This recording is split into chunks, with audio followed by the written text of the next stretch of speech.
Welcome to another in our series of Kehillat Israel podcasts.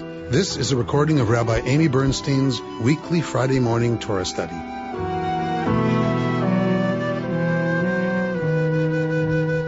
This week we are in Parshat Shelach Lecha, and so we are in Bamibar. We're in the book of Numbers, chapter 13. So I've decided to go easy on you this week. I know last week was a lot, so there's half the room full today. So I'm wondering if maybe I scared half the room off last week. So I'm going easy this week on everybody. It was kind of a week where I was like, oh, this is nice. This is fun. So especially after last night, I feel like we all need a little uplifting, a little bit of a lighter morning. So we're gonna have some fun this morning with the text. Okay. And I put together something that hopefully Betsy will like. All right. Sharing my screen. Hopefully all my tabs are loaded. Going to Shelach Lecha. Source sheet, no. Text, yes. Okay. All right. So we're in Parshat Shelach. Some people call it Shelach Lecha. Doesn't matter. The Parshiot, if you'll recall, are named for the first words of the Parsha. So verse 2, Shelach Lecha Anashim, send for yourself people. So you can call it Shelach, you can call it Shelach Lecha. Usually we all agree what to call it, but I don't know. Sometimes we get a little crazy as Jews. Okay. So let's look at the text, and we're going to go pretty quickly through the story because we're not going to stay so much with the story this year. We're going to tie the last paragraph that we read into the story. So we're going to be looking at the wording. So pay attention to some of these words. I'll call some of them out as we go through, because there were some connections that I don't think I've really paid attention to before that a commentator brought my attention to. So I always like to bring you stuff that for me was like, oh, really? I don't think I ever knew that. All right, here we go. So what is the story of Shelach Lecha? What's the main story? This is the story, of course, of the scouts. So last week we talked about being at this pivot point between the first version of Numbers and the second version of Numbers. That it's supposed to be that they've done everything that they're supposed to. They've built the Mishkan exactly like they were supposed to. They are marching like they're supposed to. They encamp like they're supposed to. They have officers and judges the way Yitro told Moshe they're supposed to. So they're doing everything like they're supposed to. Everything's going along just according to plan. They're 8 days away from the promised land. That's version 1. Then we're at the hinge point last week when we start getting the complaining business. We're at that hinge point with what actually happens, which is version 2, where they are in the desert for how long? 40 years. They're 8 days away, and they wind up being in the desert for 40 years because of what begins last week with the complaining and which reaches its crescendo this week with the verdict by God that these people will die in the desert. So today is the episode that is the final straw. Begins last week. Today's the final straw. Today's the da-da-da-da. Today's the da-da-da-da. Okay. So let's see what is the big deal. What is the da-da-da-da of today? Vayidber Adonai Moshe lemor. God speaks to Moshe saying, send people. And here's a word we're going to pay attention to. Vayaturu et Eretz Canaan. That they should tour the land of Canaan, of Canaan, that I'm giving to the people of Israel. Right. So for each tribe, one person you shall send, and they shall be chieftains, right? They're each going to be a nasi. These are the important people. These are machers. This is not, therefore, obviously a military campaign. If this were scouting the land for a military purpose, you would send soldiers. You wouldn't send the heads of the tribes. This is political. You're sending the big shots, one from each tribe, to go look at and tour the land of Canaan. Vayishlach otam Moshe. So Moshe does what God said to do and sent them out from the wilderness of Paran, all of them being Roshei V'nei Yisrael. They're big shots. All of them are leaders. And here are their names. And so we get the names of each of them. So this seems to be important that we get their names in terms of these are people, right? They're not just one from each, blah, blah. We actually get their names. Torah's, sometimes very good about telling us, people matter, names matter. When we look around our building, some people have a problem with names being on the wall. Torah seems to be telling us it's important that we know it's not anonymous how this building gets built. It's by people, right? And we have their names of people who felt it was important enough to give in order to support the building of this communal facility. All right. Let's don't get into that discussion today. Okay. Well, we're getting into it soon. So these are the names that we just read of the people that Moshe sent. Again, this verb, latur, et haaretz, to tour. Get it? See what I did there? Yeah. Crack myself up. Okay, so latur et haaretz, to tour the land, to view, to look at the land. Vayikra Moshe Yoshua ben Nun. And so Moshe changes the name of Hoshea ben Nun to Yehoshua. So we get a name change here. So Joshua is rising in this sense in status. Joshua is Moshe's assistant and, of course, rises to become Moshe's successor. So Yehoshua is Moshe's mentee and later becomes Moshe's successor. So when Moshe sends them latur et eretz Canaan to go scout out the land of Canaan, he says to them, Alu zeba Negev va'alitem et hahar. Go up there into the Negev and into the hill country. So this verb aleh, to go up, very interesting. I read a whole article on this verb. I did not just choose to go there with you today, maybe next year. But what does this mean to go up? And what kind of sense does that make geographically given where they are? And so it seems to have another connotation about intention, right? Doing something with intention, doing something out of a sense of commitment and readiness and strength and commitment to a cause of some kind. So, and go up to the Negev and go up to the mountain. Uri'ita mita'aretz, and you're going to go to the land, mahi, and see what is she, the eta'am, and the people, hayoshev aleha, that dwell upon it. Are they strong? Are they few? Or are they many? Is the country in which they dwell good or bad? Are the towns they live in open or fortified? Is the soil rich or poor? Is it wooded or not? And take pains to bring back some of the fruit of the land. Now it happened to be the season of the first ripe grapes.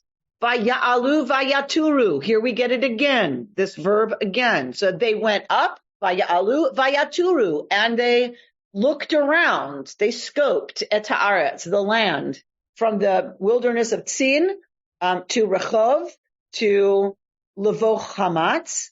They went up into the Negev and came to Hebron, where lived the Anakites. Now, Hebron was founded 7 years before Tzon of Egypt. They reached the Wadi Eshkol, where they cut down a branch with a single cluster of grapes. It had to be borne on a carrying frame by two of them, and some pomegranates and figs. Did you just have an aha moment, Elena? Look at these grapes having to be carried 2 beers. Sorry. Where have you seen a picture of that? No, it just says. I understand, but where have you seen it? To be born on a carrying frame by 2 of them. It did. Massive it must have been. So where have you seen a picture of this? You've seen it on a bottle of wine. You've seen it on Kedem. Oh, yeah. Right? I know you've seen it, but they're carrying on poles, right, this huge cluster of grapes. We will see. Yeah, now you have to look for it, right? The place was named Wadi Eshkol because of the cluster that the Israelites cut down there. So this is how the elephant got its trunk, right? It's called Eshkol because that's where they cut down, right, the Eshkol.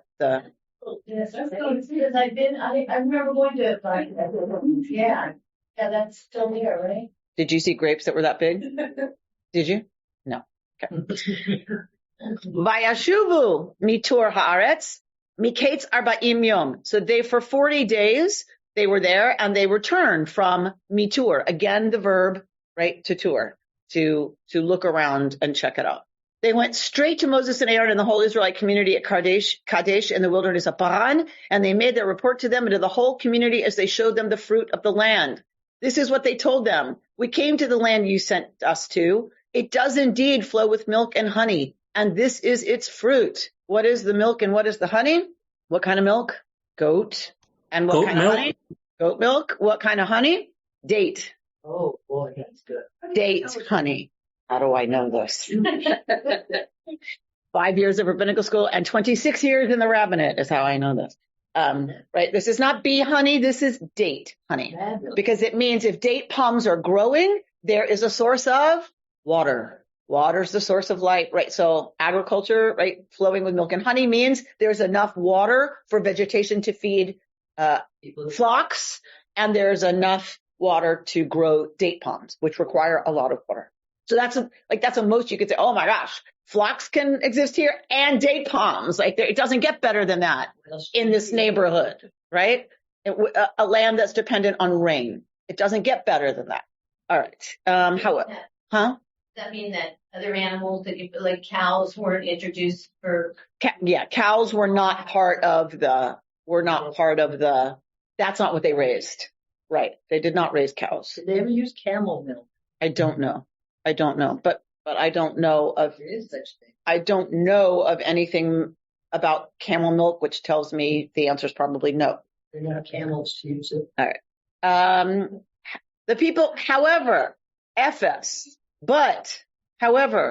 ki oz ha'am hayashev ba'aretz v'ha'arim b'tzurot gdolot me'od. However, the people who inhabit the country are powerful, and the cities are fortified and very large. Moreover, we saw the Anakites there. Amalekites dwell in the Negev region. Hittites, Jebusites, and Amorites that inhabit the hill country. The Canaanites dwell by the sea and along the Jordan. Notice it's Caleb. I read another article on what's the difference between Caleb and Yoshua. Didn't go there either. Maybe next year. Caleb hushed the people before Moshe and said, let us by all means go up, and we shall gain possession of it, for we shall surely overcome it. But the other men who had gone up with him said, we cannot attack that people, for it is stronger than we. Where's Yoshua here? Right? That's what the article was kind of exploring. Where's Joshua? Why isn't Joshua speaking up here? It's only Kalev that speaks when the people are when the spies are giving their, right, scary account. Thus they spread calumnies among the Israelites about the land. Asher taru ota, again with the verb, that they scouted.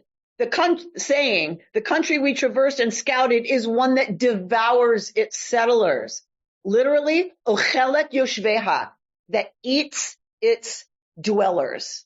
And all the people that we saw in it are of giant size. We saw the Nephilim there. And the Anakites are part of the Nephilim, and we looked like grasshoppers to ourselves, and so must we have looked to them. We've looked at that verse before. What is the problem there? There's so much going on here. All right. So what happens then? The whole community broke into loud cries, and the people wept that night.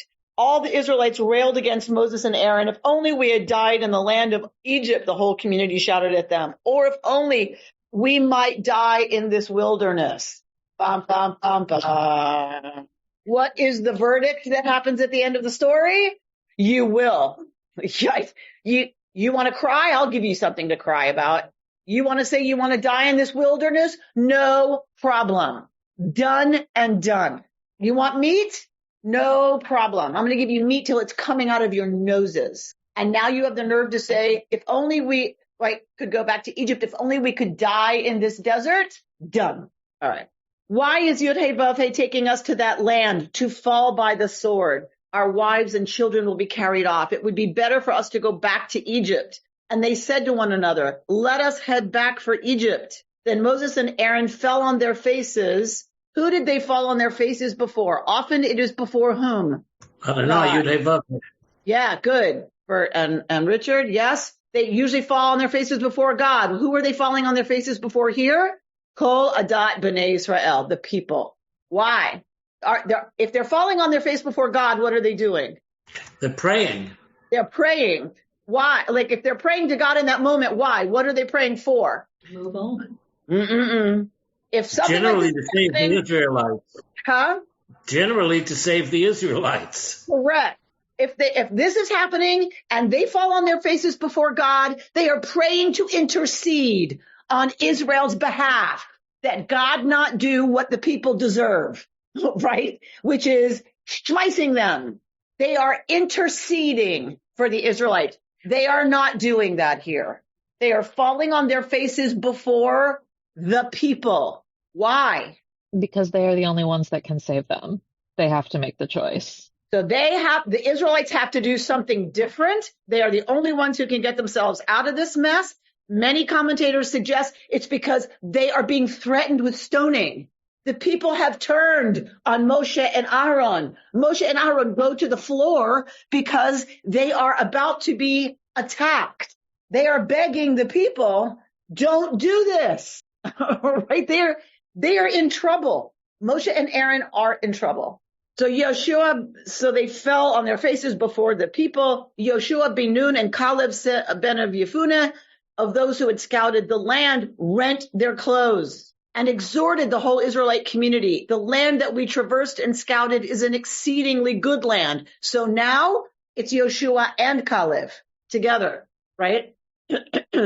If pleased with us, Yod-Heh-Vav-Heh will bring us into that land, the land that flows with milk and honey, and give it to us. Only you must not rebel against Yod-Heh-Vav-Heh. Have no fear then of the people of the country, for they are our prey. Their protection is departed from them, but Yod-Heh-Vav-Heh is with us. Have no fear of them. As the whole community threatened, what? To pelt them with stones. So here we get evidence that they have turned violent. The presence of Yod-Heh-Vav-Heh, appeared in the tent of meeting to all of the Israelites. And God speaks to Moshe and says, how long will this people spurn me? And how long will they have no faith in me, despite all the signs that I've performed in their midst? I will strike them with pestilence and disown them, and I will make of you a nation far more numerous than they. But Moshe says to God, when the Egyptians from whose midst you brought up this people in your might hear the news, they will tell it to the inhabitants of the land. Now they've heard that you, Yod-Heh-Vav-Heh, are in the midst of this people, that you, God, appear in plain sight when your cloud rests over them and when you go before them in a pillar of cloud by day and a pillar of fire by night. If you slay this people wholesale, the nations who have heard your fame will say, it must be because Yod-Heh-Vav-Heh was powerless to bring that people into the land promised them on oath, that God slaughtered them in the wilderness. Therefore, I pray, let your forbearance be great, as you have declared, saying, Erech apayim barav chesed, nose avon bafesha, vinakeh. These words sound familiar, right? Where do we say these words? Yom Kippur. Thank you. High holidays. We say these words on the Bima, right? Moshe's using these words to God. You said about yourself that you were Rav Chesed Be'emetz. You were all about Chesed, lifting sin and transgression, right? So do that. Be that. You said you were that. So be that right now. We echo these words on the Bima every year when we're asking for forgiveness. But visiting the iniquity of parents upon children upon the third and fourth generation, pardon, I pray, slachna la'avon ha'am hazeh, the iniquity of this people according to your great kindness as you have forgiven this people ever since Egypt. Vayomer Adonai, salachti kidvarecha,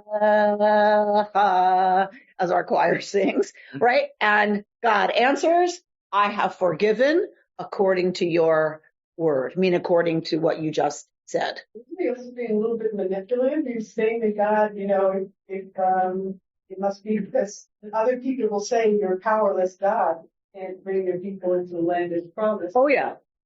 Moshe's pulling out all the stops. Moshe's like, think about your reputation. Yeah. What are they going to say about you? They're going to say you couldn't do it. Is that really what you want them saying?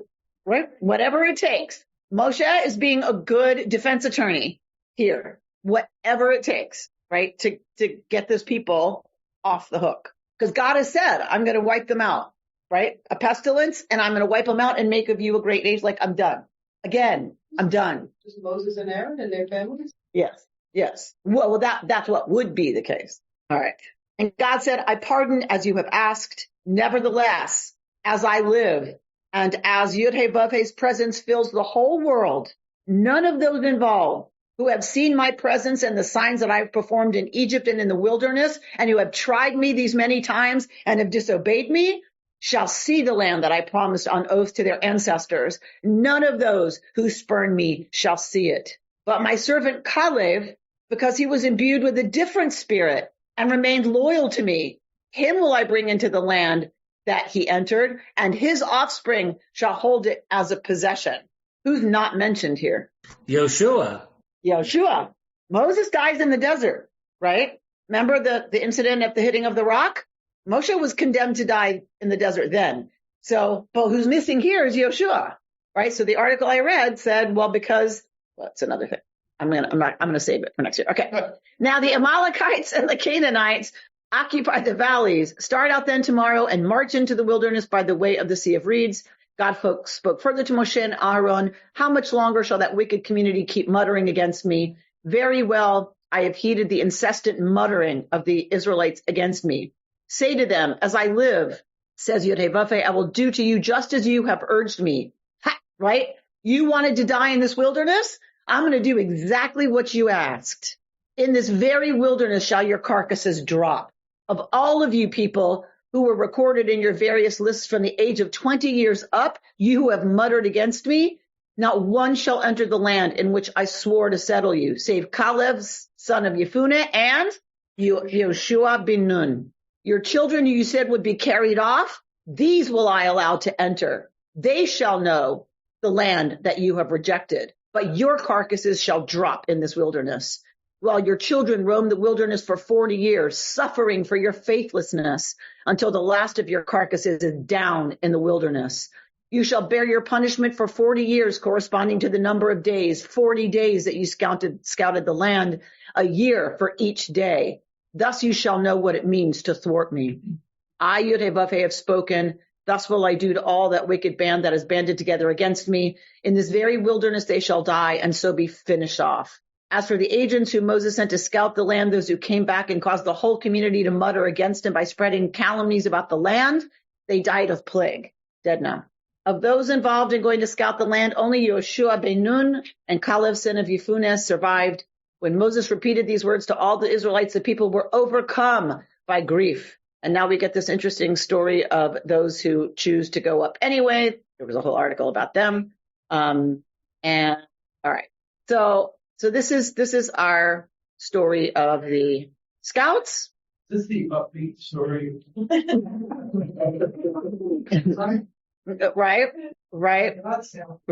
So, didn't I say I was going to be easy on you this morning? Sounds like a finished single parent. A famished single parent. So, or a parent that has reached the absolute end of their rope, right? With a kid who just is incalcitrant. All right. So we're going to skip to.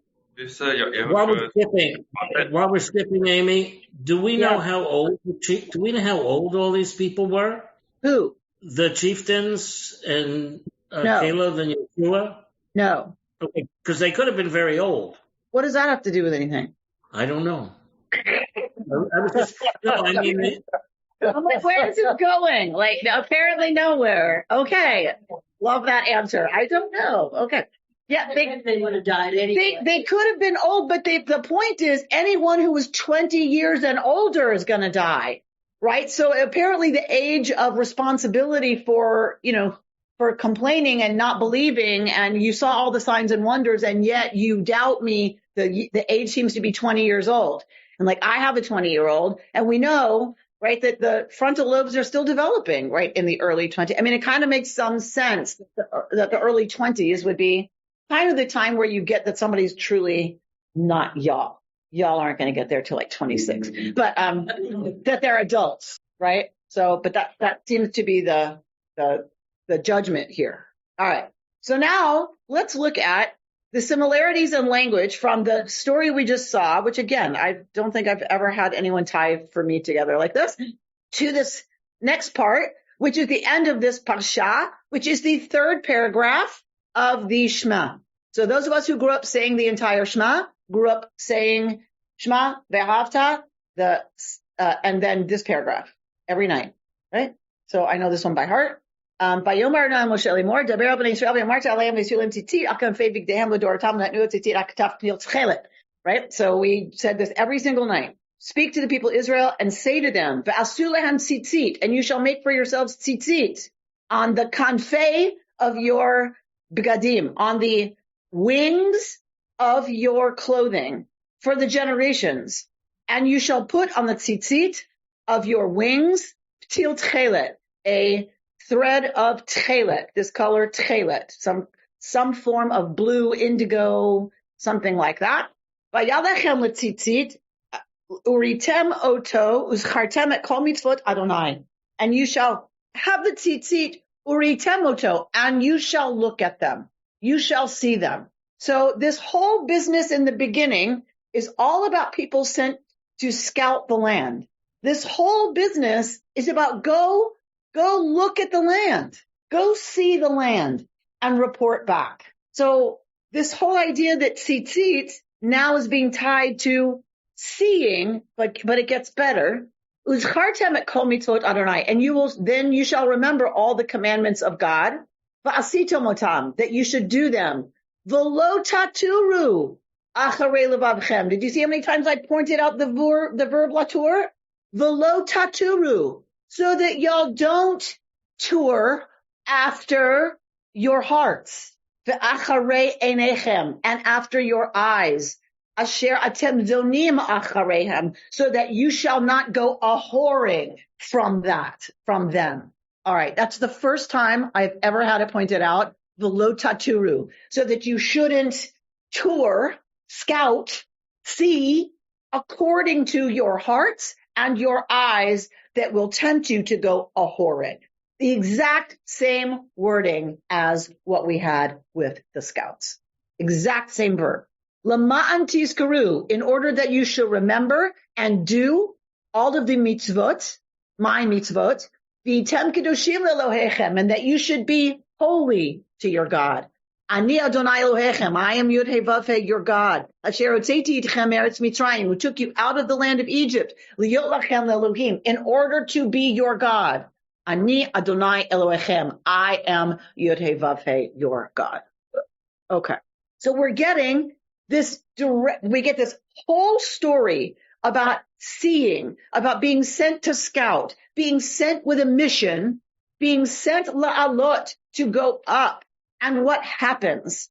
Because of a lack of vision, a lack of trust, a lack of faith, a lack of something, what they see has them come back with an accurate report of how good the land is, but a report saying we can't conquer it, right? An assessment that we can't do this.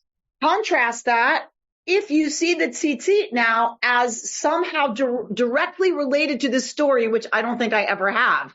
The tzitzit then are coming to say, choose what you see, choose how you look at things, and don't go after the lusts of your eyes and the lusts of your heart. There is more to how we see things than just what's out there. What's out there is out there, but how we see it is determined in some ways, according to this paragraph of Torah. If you read these stories together, these texts together, how we see things is determined by our worldview and by what's in our hearts, right? And it seems to be suggesting here is a reminder of that you're supposed to look at every day as a corrective to what you're usually following as how you understand the world. So let's take, for instance, beauty. Is beauty according to our eyes? No. Our eyes see, we all can agree our eyes see the same thing. Who's going to say that's beautiful? Who's going to say it's not beautiful is based on, right, how we're trained. It isn't really what your eyes are seeing, right? It's your worldview.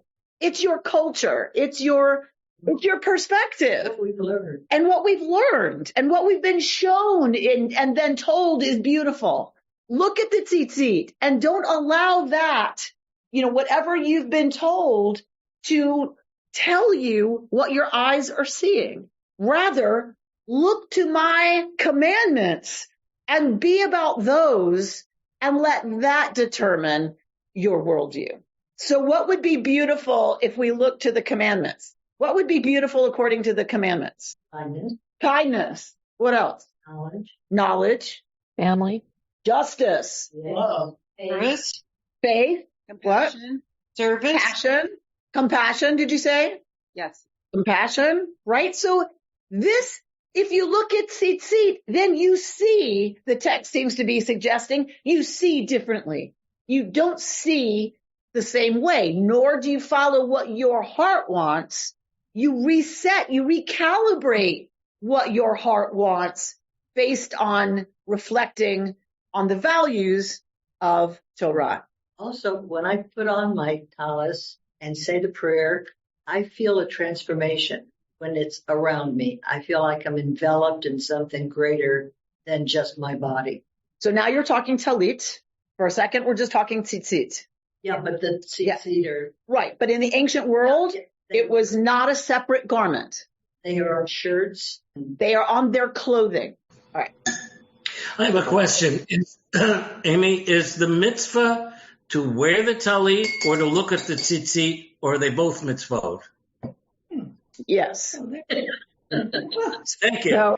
So we're glad I could clarify, Bert. It's what I'm here for, job security. Okay. So we're gonna look at it because it develops. Here, the mitzvah is tzitzit. It is not talit.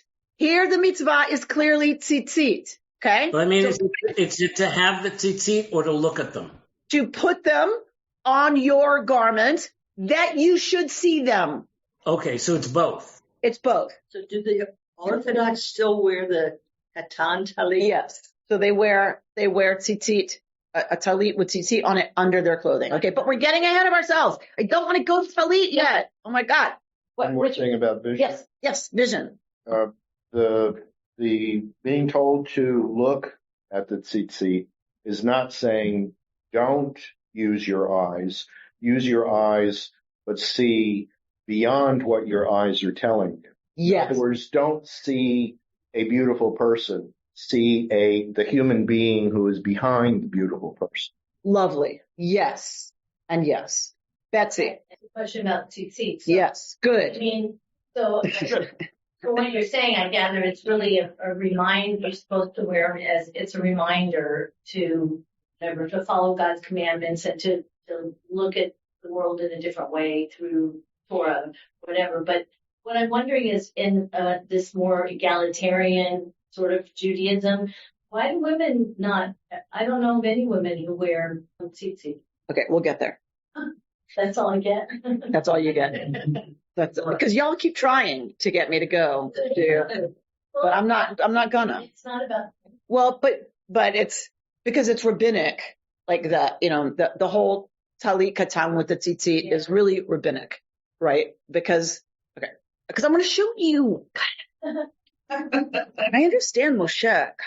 Okay, all right. So we're gonna look at Rashi. Oh, sorry. Okay, y'all. If I need a helper, I'll get a helper. Okay, I did not staple them because I want to be able to use the back of the paper in my printer when y'all leave these here. Oh, smart. Okay, so they are stacks of 9 pages each. Okay. Oh my gosh. All right. So, I only made 8, so you may need to share because I've got it here on the screen. All right. So that you shouldn't taturu. You shouldn't look after, tour after, scout after your hearts. The verb, says Rashi, has the same meaning as they return from scouting the land. Translated here, and you shall not search after your own heart. The heart and the eyes, look how brilliant Rashi is. The heart and the eyes are the spies of the body. They act as its agents for sinning. The eye sees, the heart covets, and the body commits the sin. A beautiful tie-in by Rashi, literarily, to this idea that why does it use this word scouting and then the heart and the eyes? Because the eyes and the heart are the spies of the body. They go find what they want. Your eyes and your heart go find what they want, and then the body commits the sin, right? In other words, the body doesn't make the decision itself. right? The eyes and the heart decide they want something. They're the spies. And then the body, like our spies, go back and report to the people commit the sin, right? The spies just come back reporting something, then the people commit the sin. Rashi, a beautiful reading, I believe, here. You're feeling like Moses. Are we safe? Yeah, we'll see. Both verbs are present at the end of chapter 3 of verse 39, right? This idea of scouting. The verse interestingly states, so you may not wander after your heart and your eyes to lead you astray. Why does the Torah place the heart before the eyes? Aren't we attracted by what we see and then feel? Apparently not. The eyes are an agent of the heart and not an independent organ. According to what's in our heart, so we see. This is easily tested when we look at something or someone at different times in our lives and suddenly it changed, right? You look at something and all of a sudden it's completely different. It's like nothing about it changed. What happened is how we see it. The very same Torah portion opens with the story of the spies. 12 esteemed princes of the 12 tribes went to check the land. Only 2 of them saw its potential and the fact that God's people need not worry. The 10 others saw an impossible place to conquer or live in, full of giants, blah, blah, blah. Interestingly, the Torah tells us they went latur et haaretz, to scout or wander the land, using the same route for the mitzvah of tzitzit. There it says, velo taturu, don't wander. Don't go around aimlessly without first preparing your heart. So the danger is when we wander around aimlessly and just see what we see, that's dangerous.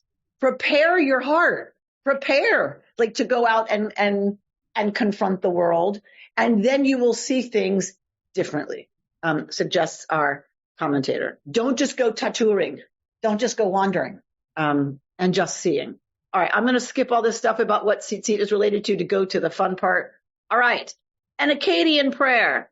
O Gula, most exalted lady, merciful mother who dwells in the pure heavens, I call out to you, my lady. Stand nearby and listen to me.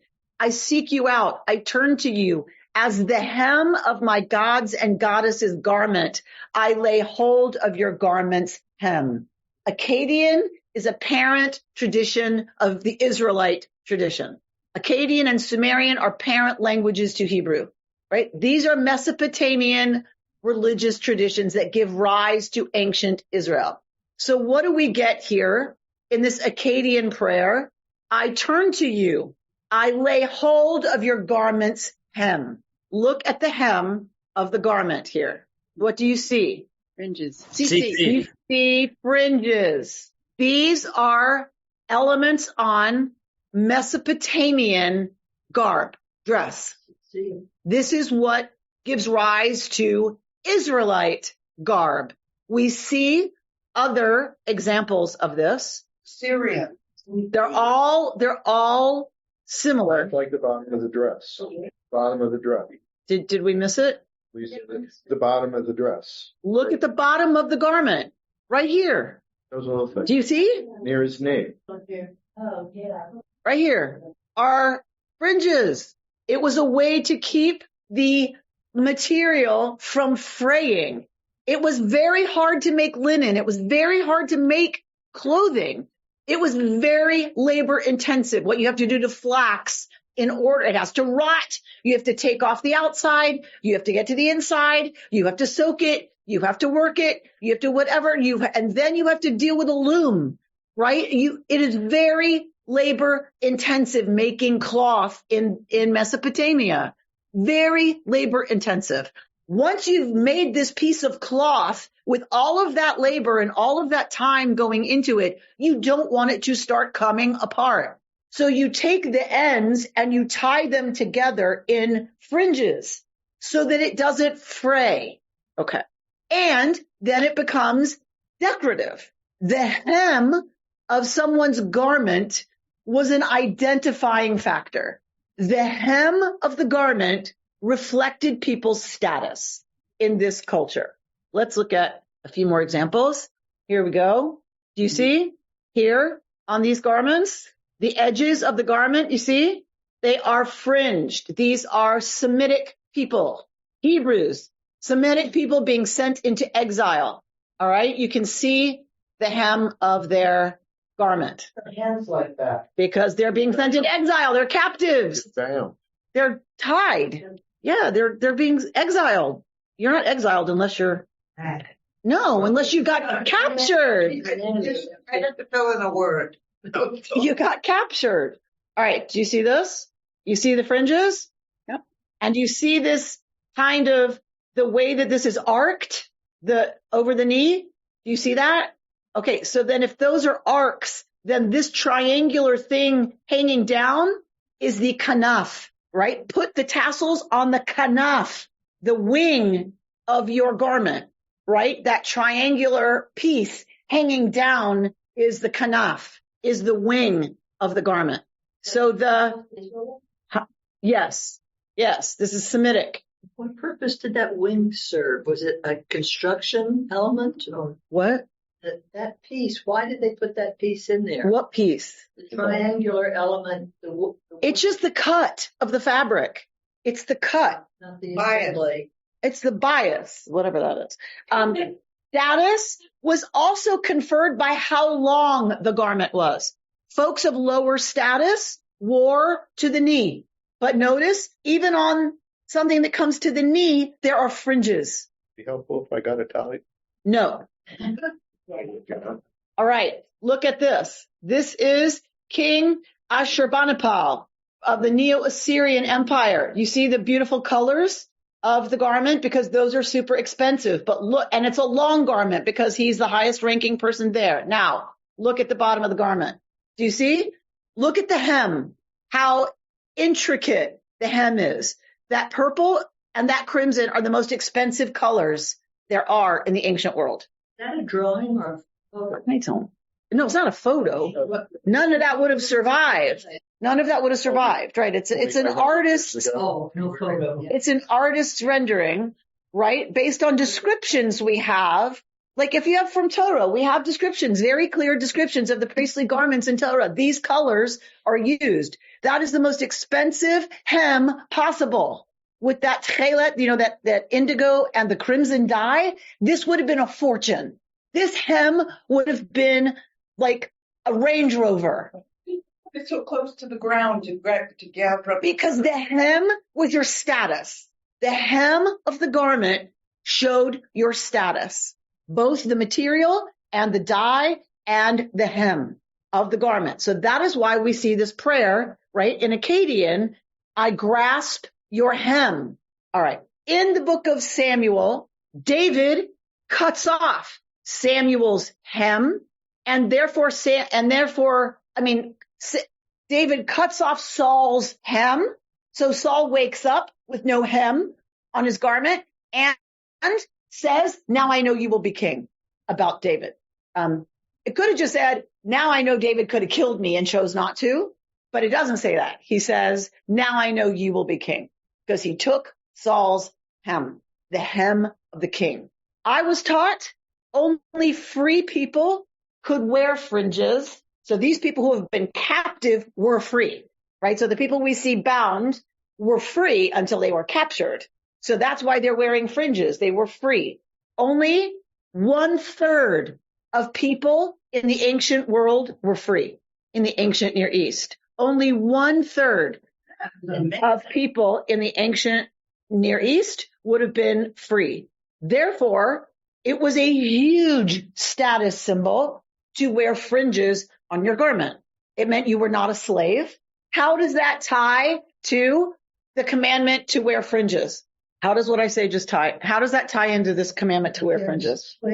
So it's a statement That you're free. that you're free. You are not slaves.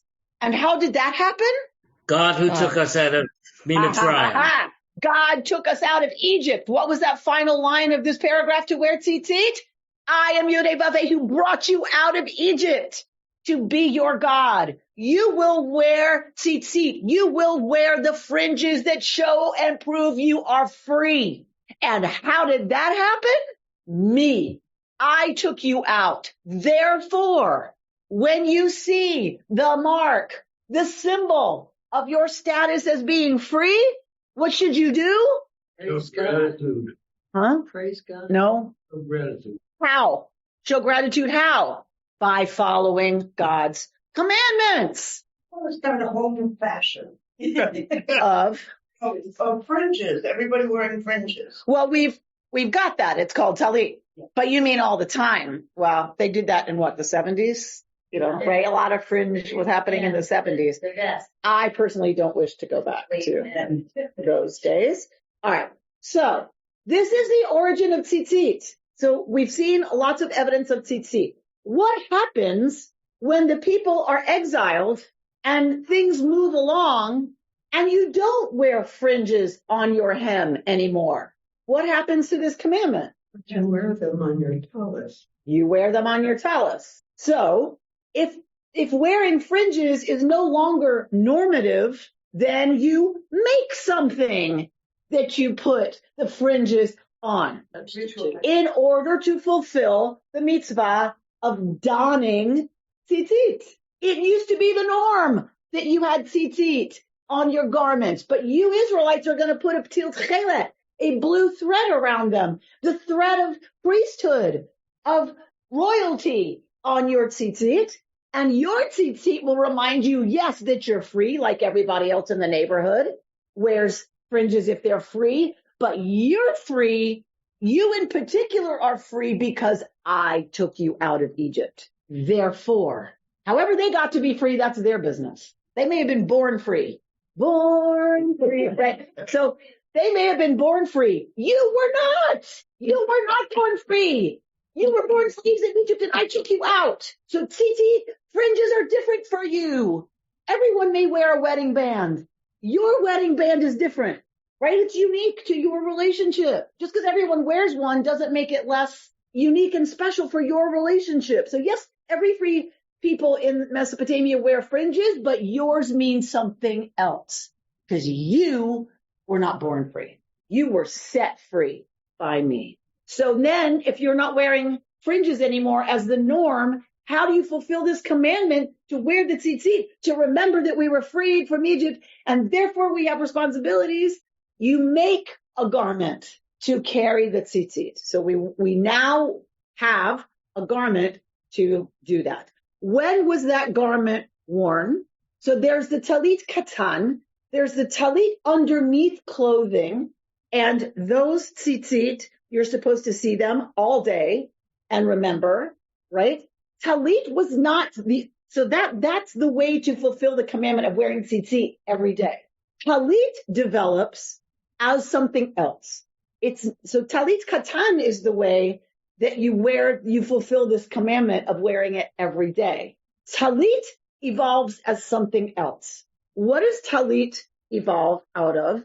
Talit evolves out of, look at Magen Avraham, all who pass before the ark, meaning who serve as a service leader. Well, actually, let's go to Aruch Shulchan Aruch. There are those who are punctilious to avoid praying in a long coat in the afternoon and evening services when, if one were to do so, there would be some minor discomfort because you'd get hot. But on Shabbat and festivals, we pray with a long jacket, since pain should not be alluded to on Shabbat and holidays, and the congregational leader wears a long jacket or talit, even on weekdays. And this is the accepted custom in these countries. And also for an aliyah to the Torah, they wear a long jacket out of respect for the Torah, and also for lifting the Torah. This is talit. This is something else. It's not the commandment to wear them all the time. This is wearing a garment that is a special long garment worn by the congregational leader and anyone coming up for an aliyah to Torah and anyone honored with lifting and dressing Torah at the end of the Torah service. Okay? All who pass by the ark, Magen Avraham 18:2, meaning who serves as a leader of the service, need to wrap themselves, as the Talmud teaches, that the Holy Blessed One self-wrapped like a prayer leader, right? That's why the verb is reflexive in Hebrew. Even one who was saying mourner's Kaddish should wrap himself for the sake of the honor of the community. Talit is based on kvod hatzibur, the honor, the dignity of the community, and honoring Torah. That's talit. What does magen mean? Shield. All right. This is about the hem. I don't want to do the hem. Okay, wait. I want to show you.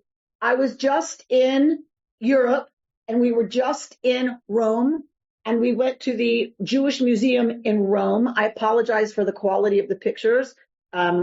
This is from the Jewish Museum in Rome, one of the oldest communities outside of Jerusalem. Before the destruction of the temple, Jews left Jerusalem and went to Rome in about like 163 BCE. Do you see this garment?